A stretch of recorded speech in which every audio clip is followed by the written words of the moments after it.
Bueno, pues la verdad que desde el primer día muy a gusto, tanto con compañeros, con todo el cuerpo técnico, con todos los trabajadores de aquí, la verdad que hay muy buen ambiente y estoy muy a gusto, la verdad. Sí, bueno, que tenga tanta cercanía al final con los aficionados, con todos los trabajadores, al final hay muy buen ambiente entre todos, un rollo muy familiar y hace que sea más fácil el día a día.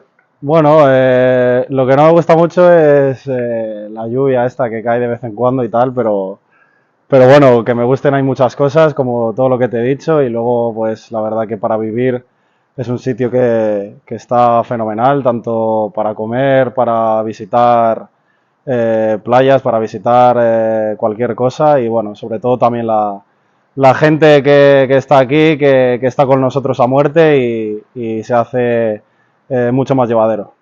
Bueno, para ser el primer partido yo creo que estuvimos muy bien. Obviamente hubo momentos del partido en los que sufrimos un poco, pero bueno, estábamos jugando contra un grande de la categoría y sabíamos que no iba a ser fácil. Pero bueno, al final lo importante es que el equipo dio la cara, demostró que puede ganar y plantar cara a cualquier rival y de aquí hacia adelante a por mucho más. Bueno, pues como otro partido más. Al final da igual que sea Albacete, que sea Levante, que sea el que sea. Sabemos que cualquier partido es importante. Esta liga es muy larga. Hay que sacar puntos en cada partido, intentar ir a por todos.